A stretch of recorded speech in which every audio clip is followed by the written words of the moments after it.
Hello everyone, this is Nazia Kamar. I am the faculty member of Khandelwal College of Management Science and Technology. Today I am here to discuss a very important topic, which is DNA as genetic material. So DNA is a genetic material is a very known concept, and everybody knows about that DNA is a genetic material.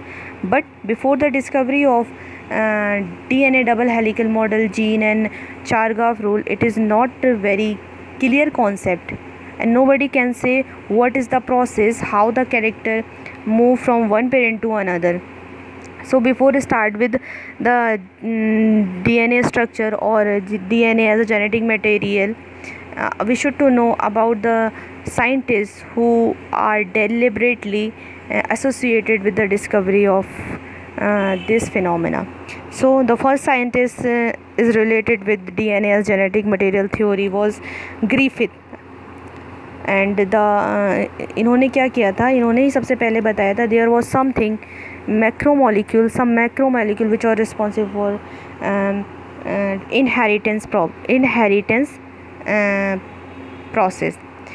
उसके बाद टीवेरी और McLeod और McCarthy 3 scientist हुए जिन्होंने बताया कि वो macromolecule actually और मैक्रोमोलिक्यूल क्या है, वो डीएनए है. उसके बाद हर्शी एंड चेज़ का एक्सपेरिमेंट आया जिन्होंने बताया बैक्टीरिया, कुछ वायरसेस ऐसे हैं जो बैक्टीरिया में एंटर करने के बाद रिवर्स ट्रांसक्रिप्शन करते हैं और बैक्टीरिया की प्रोटीन मशीनरी को हायर कर लेते हैं. फिर चारगाफ का रूल आया कि डीएनए में जितने प्यूरिन्स बेसिस होते हैं उतने ही पायरिमिडीन मॉलिक्यूल बेसिस होते हैं. So what is the structure of DNA and the chemical composition of DNA? DNA is composed of 4 nucleotides, each containing adenine, cytosine, thymine and guanine. The amount of adenine is always equal to thymine and the amount of guanine always equal to C, यानी कि cytosine, and the purines always equal to pyrimidine. This is called Chargaff rule. Now third, DNA is double stranded helix with anti-parallel strand. Nucleotide in each strand are linked by 5'3" phosphodiester bond, which is a covalent bond, and bases on opposite strand are linked by hydrogen bond, A with T and G with C.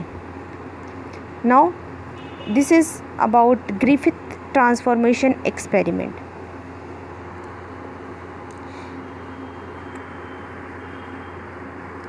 In 1928, Griffith was discovered the genetic role of DNA in inherited character.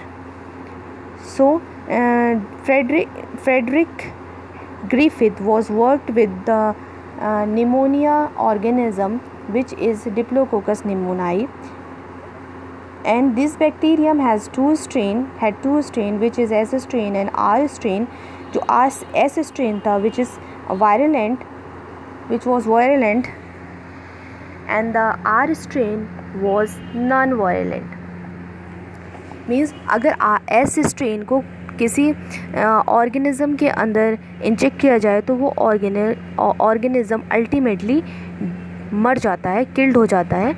और अगर R strain के bacterium को inject किया जाता है किसी healthy mouse या किसी और ऑर्गेनिज्म में तो वो सर्वाइव कर जाता है. नाउ तो ग्रिफिथ ने एक्सपेरिमेंट ये किया कि जो वायलेंट स्ट्रेन था यानी कि एस स्ट्रेन था उसको हीट किल्ड किया at the temperature of 60 degree centigrade और उसको जो है नॉन वायलेंट के साथ मिक्स कर माइस में इंजेक्ट किया और देखा कि वो माइस क्या हो गया, मर गया. अब इस डेड माइस में से उसने आइसोलेट किया बैक्टीरिया को तो ये पाया कि उसमें कुछ लिविंग एस स्ट्रेन भी थे जबकि वो हीट किल्ड करके इंजेक्ट किए गए थे. तो इससे उन्होंने कंक्लूड किया कि there was something which transform non-virulent strain of bacterium into the virulent strain or S strain. After that, Oswald T. Very, MacLeod and McCarthy was the 3 scientists who announced that the transforming substance was DNA. इन्होंने क्या किया? Their conclusion was based on experimental evidences that only DNA worked in transforming harmless bacteria into pathogenic bacteria. इनका experiment क्या था कि इन्होंने क्या है, नॉन वायलेंट बैक्टीरियम को ग्रो कराया, उसके बाद क्या करा, जो एस स्ट्रेन था यानी कि वायलेंट स्ट्रेन था उसको ग्रिल किया और उसमें से क्या करा, डीएनए को, उसमें से क्या करा, सिर्फ आरएनए, डीएनए और प्रोटीन को अलग कर लिया और उनको 3 पेट्री प्लेट में सेपरेटली S3 को क्रश करके उनमें आरएनए, प्रोटीन और डीएनए के मिक्सचर को 3 अलग अलग पेट्री प्लेट में रखा। पहले मिक्सचर को उन्होंने ट्रीट किया प्रोटीलिटिक एंजाइम से, दूसरे मिक्सचर को उन्होंने ट्रीट किया डीएनए से, तीसरे को उन्होंने ट्रीट किया आरएनए से। ऐसा करने के बाद क्या हुआ कि 2 पेट्री प्लेटेड ऐसे थी जहाँ पर डीएनए प्रेजेंट था और एक पेट्री प्लेट ऐसी थी जिसमें सिर्फ आरएनए और प्रोटीन था। अब इसमें क्या करा, इन तीनों पेट्री प्लेट में नॉन वायलेंट जो स्ट्रेन है उसको मिक्स कर दिया, नॉन वायलेंट स्ट्रेन को मिक्स कर दिया और देखा कि क्या है, वो जो बैक्टीरियम बने हैं जो रेप्लिकेट कर रहे हैं R2, उसमें कुछ बैक्टीरियम कैसे भी हैं, वायलेंट टाइप के हैं और सिर्फ उसी पेट्री प्लेट में, उन 2 पेट्री प्लेट में वायलेंट टाइप के बैक्टीरियम बने जहाँ पर डीएनए प्रेजेंट था। तो ये प्रूव करता था कि ट्रांसफॉर्मेशन के पीछे अगर कोई कैरेक्टर है तो which is DNA and nothing else. Now the last experiment which shows that DNA is actually a genetic material, which is Hershey-Chase bacteriophage experiment. In 1952, Hershey and Chase performed experiment showing that DNA is a genetic material of a phage known as T2.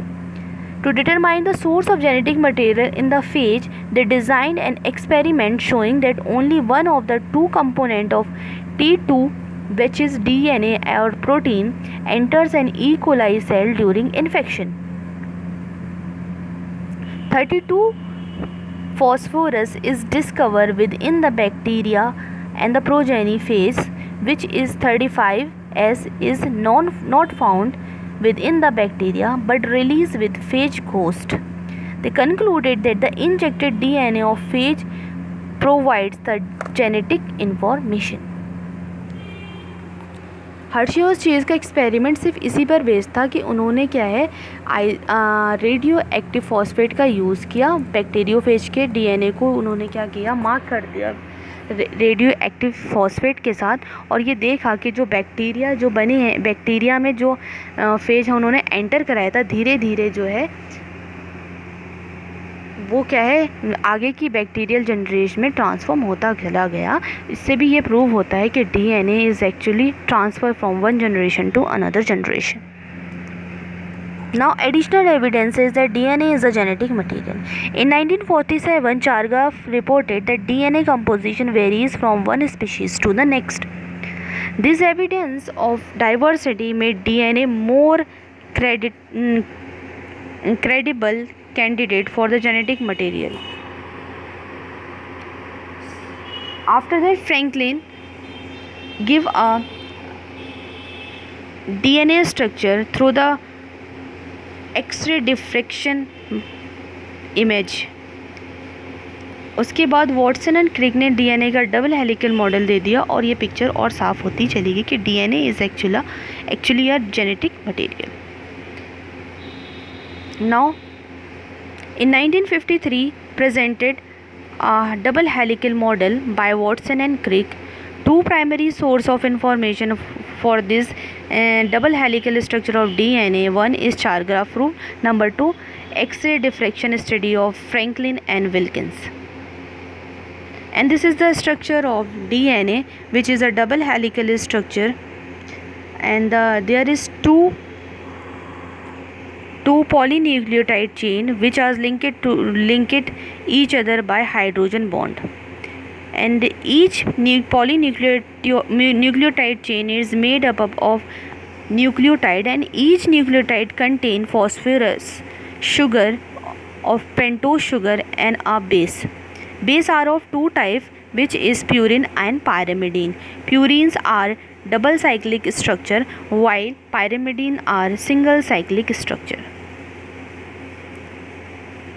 Watson and Crick said the molecular structure of nucleic acid, a structure of D-nucleic acid. Nature 19.